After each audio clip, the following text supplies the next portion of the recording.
दोस्तों, आज हम लोग जानेंगे कि जमीन कितने प्रकार का होता है। आज हम लोग जमीन के किस्म के बारे में जानेंगे।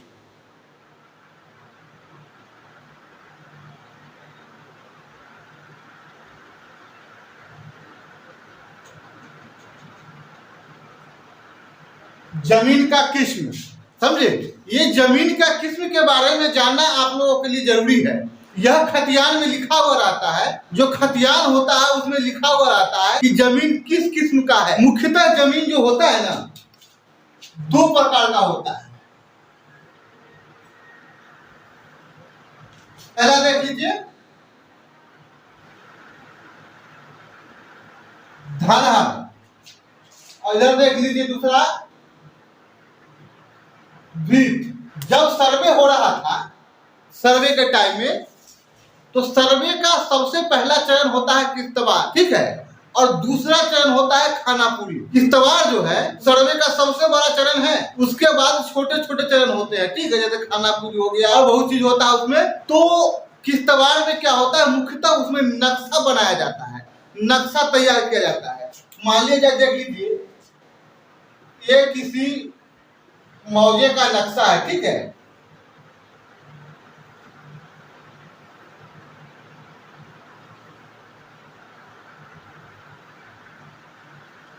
किस्तवार के अंतर्गत नक्शा बनाया जाता है, ठीक है। इसको बढ़िया से मापी करके एकदम इसको एक खास पैमाने पे एकदम इसको बनाया जाता है। इसमें बहुत समय लगता है। किसी मौजा का जो वो बनता है नक्शा, उसमें बहुत टाइम लगता है, ठीक है। और यह काम किस्तवार के अंतर्गत आता है, ठीक है। ये होता है पहला चरण। पहला चरण सर्वे का पहला चरण किस्तवार होता है, ठीक है, किस्तवार। दूसरे नंबर पर आता है खानापुरी। और खानापुरी क्या होता है, खानापुरी में ये जो देख रहे हैं, ये जो प्लॉट है, सबका नंबर दिया जाता है, खेसरा नंबर। जैसे मान लीजिए 1 2 3 4 5 6 वगैरह वगैरह जितना भी है, मान लीजिए 500, ठीक है। खानापुरी के अंतर्गत ही खतियान बनाया जाता है, ठीक है। उसी में खतियान बनता है, और खतियान में क्या क्या लिखा जाता है वो सब खानापुरी में ही लिखा जाता है, ठीक है। खानापुरी का मतलब होता है जितना भी डॉक्यूमेंट्स है, जितना भी फॉर्म है जमीन से संबंधित, जमीन का क्या परिचय है, जमीन किसके अंदर में है, जमीन किसके नाम से है, जमीन पर मालिकाना हक किसका है, वो सब खतियान के अंदर लिखा जाता है, ठीक है। जिसका नाम है उसका नाम, पिता का नाम, किस मौजा में है, जाति वगैरह वगैरह सब लिखा हुआ रहता है, ठीक है। उसके बाद लिखा जाता है खाता नंबर, खेसरा नंबर, ठीक है। उसके बाद लिखा जाता है कितना जमीन है। उसके बाद किस्म लिखा जाता है कि किस प्रकार का जमीन है उसका। और किस्म इसलिए भी जानना जरूरी है कि देखिए, सरकार को तो लगान लेना है। जिसके पास भी जमीन है, हर व्यक्ति इसका टैक्स भर रहा है जमीन का, ठीक है। और जो जमीन है उसको अगर पता ही नहीं रहेगा सरकार को किस प्रकार का जमीन है, उपजाऊ है कि उपजाऊ नहीं है, अगर जनरली टैक्स बांध दिया जाए कि इतना आपको देना है टैक्स, अब मान लीजिए ऊपर का ये सब इतना ये सब जमीन जो है वो उपजाऊ है, और नीचे का ये सब जमीन जो है वो उपजाऊ नहीं है, अगर जनरली बांध दिया जाए सबको एक ही प्रकार का लगान देना है, तो ये लोग को तो दिक्कत नहीं होगा जहां पे बढ़िया उपज हो रही है। लेकिन जिन जमीन में बढ़िया उपज नहीं हो रही है उसको तो दिक्कत हो जाएगा, है कि नहीं। इसीलिए सबका अलग अलग लगान की व्यवस्था किया गया है, और जमीन को कई प्रकार में बांटा गया है, ठीक है। जमीन को उपजाऊ उपज के अनुसार बांटा गया है। अब देख लीजिए, इसमें भी कई प्रकार होता है। धनहर में भी सबको मिटा देते हैं, ठीक है, ये सब का जरूरत नहीं है, क्योंकि हम अभी मुख्य काम हमारा है ये सीखना जमीन के प्रकार। देखिए, धनहर में भी 3 प्रकार का होता है। धनहर 1, धनहर 2, धनहर 3, ठीक है। ये सब हिंदी में लिखा हुआ रहता है, ठीक है। अब देखिए, ये जो धनहर 1 है, धनहर 2 है, धनहर 3 है, ये सब में क्या अंतर है। इसका नाम धनहर 1 क्यों कहा गया, इसका नाम धनहर 2 क्यों कहा गया, इसका नाम धनहर 3 क्यों कहा गया। ठीक है, जब धनहर शब्द सुनते हैं तो आपको पता लग रहा होगा कि जहां पे धान ज्यादा होता है, जहां धान बढ़िया होता है, जहां भी धान की क्वालिटी अच्छी होती है, उसको धनहर कहते हैं। ठीक है, अब धान से ही संबंधित है धनहर शब्द। ठीक है, अब धनहर 1 ये हो गया किस्म। धनहर 1 में 3 किस्म होता है, धनहर 1, धनहर 2 और धनहर 3। धनहर 1 किसको कहा जाता है, देखिए ये उपज के अनुसार इसका व्याख्या किया गया है खतियान में। जब सर्वे हो रहा था ना, उस टाइम पता किया, जो सर्वे कर रहा था सर्वे डिपार्टमेंट के लोग अफसर, अगल बगल वाले से पूछकर, ऐसा नहीं कि उसमें खेती करके वो देखने लगे, ऐसा नहीं है। अगर खेती वेती करने लगे तो पता लगा कि उसका सर्वे हो गया 2-4 साल भी, 50 साल में भी सर्वे नहीं हो पाएगा। ठीक है, अगल बगल वाले से पूछ लिया कि हाँ भाई ये किस तरह का है, इसमें कितना धान हो जाता है प्रति एकड़। ठीक है, तो ये जो धनहर 1 है, धनहर 1 में प्रति एक एकड़ में 20 मन या उससे अधिक धान की उपज होती है। ये आज के हिसाब से नहीं है, आज तो बहुत ही फर्टिलाइजर का उपयोग होने लगा है, डीएपी, यूरिया, पोटास, बहुत तरह के रासायनिक खादें हैं जिससे आज उपज अधिक हो रही है। जब ट्रेडिशनल सर्वे हो रहा था उसी समय यह निर्णय किया गया, यह नियम बनाया गया कि जिस जमीन में 20 मन से अधिक धान होता है वो धनहर 1 माना जाएगा। ठीक है, और धनहर 2 में यह कहा गया है कि प्रति एक एकड़ 20 मन से कम और 10 मन से अधिक धान होता है वह धनहर 2 माना जाएगा। ठीक है, और धनहर 3 जो है, इसमें यह कहा गया कि प्रति एकड़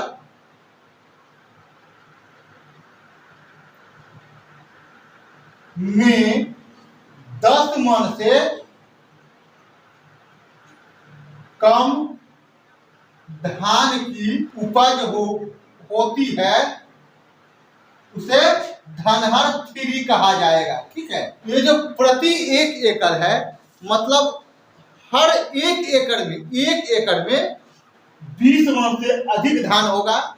ये मन क्या होता है, मन में होता है 40 किलो। पहले एक मन में 32 किलो ही हुआ करता था। ठीक है, बहुत पहले, लेकिन अब एक मन में 40 किलो होता है। ठीक है, और ये जो एकड़ है, कुछ लोग पूछेंगे कि एकड़ क्या होता है। ठीक है, इस एकड़ के बारे में, एयर के बारे में, हेक्टेयर के बारे में, डिसमिल के बारे में मैंने विस्तृत जानकारी आप लोगों को दे रखा है पीछे के वीडियो में। ये जो 1 एकड़ होता है ना, उसमें 100 डिसमिल जमीन होता है। ठीक है, 1 एकड़ में 100 डिसमिल जमीन होता है, और 1 डिसमिल बराबर वर्ग फीट में देखें तो 435.6 वर्ग फीट होता है। जब हम 1 एकड़ की बात करेंगे, 1 एकड़ बराबर, तो ये होगा 100 डिसमिल। ठीक है, और 1 डिसमिल बराबर होता है 435.6 वर्ग फुट होता है ना। तो अब क्या करेंगे, इसी में हम 100 से अगर गुना कर देते हैं, 1 एकड़ बराबर 435.6 गुने 100। ठीक है, तो ये कितना हो जाएगा, 435 अभी नहीं देंगे, 6 और 0, 1 के बाद 2 अंक है, तो ठीक है 2 अंक दे देंगे, इसके बाद 0 पकड़ा देंगे, कोई दिक्कत नहीं। अब इसके बाद 0 का कोई महत्व ही नहीं रह जाता है। ठीक है, आप लोग एकड़ भी समझ ही लिए। अब आइए इसको देख लेते हैं भीट को। इसमें भी दो प्रकार होता है, भीट 1 और भीट 2। भीट 1 जो होता है इसमें यह कहा गया था कि जिस जमीन पर पानी का जमाव नहीं होता है, जहां पे बाढ़ उड़ नहीं आता है, ठीक है। अब देख लीजिए जो धनहर है, जहां पे धान होगा, समझ यहाँ पे पानी लग रहा है, ठीक है, यहाँ पे पानी लगा है तब ना यहाँ पे धान बढ़िया हो रहा है। अब यहाँ पे धान वान होगा ही नहीं क्योंकि पानी ही नहीं लग रहा है।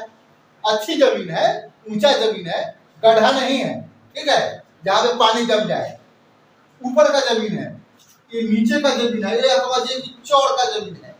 चौड़ समझ रहे हैं आप लोग? चौड़ कई लोग सरेह बोलते हैं, सरेह या चौड़, ठीक है।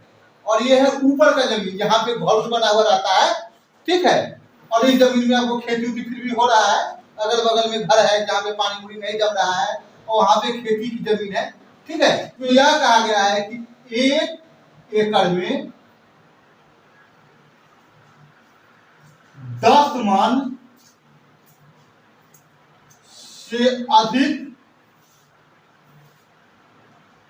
फसल होता है, उसको भीट 1 कहा जाता है। और भीट 2 का मतलब होता है जहां पे 1 एकड़ में 10 मन से कम फसल होता है, ठीक है। भीट 1 जहां पे 1 एकड़ में 10 मन से अधिक फसल होता है वो भीट 1 है। और जहां पे 1 एकड़ में 10 मन से कम फसल होता है वो भीट 2 है। ये बढ़िया जमीन है, यहाँ पे घर बट्टी बनाया जा सकता है, ऐसा जमीन होता है।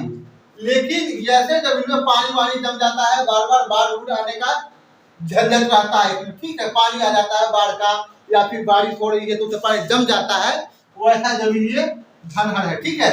और इसमें 3 प्रकार होता है, धनहर 1, धनहर 2, धनहर 3, ठीक है। और जो सबसे अच्छी होती है वो धनहर 1 होती है, उससे जो कम क्वालिटी अच्छी है वो धनहर 2 है, और जो सबसे नीचे ग्रेड का है वो धनहर 3 है। भीट 1 में 2 ही प्रकार दर्शाया गया है, भीट 1, भीट 2, ठीक है। ये सब उपज के आधार पर है, ठीक है, ये सब उपज के आधार पर दर्शाया गया है, ठीक है। ये सब खतियान में लिखा हुआ रहता है।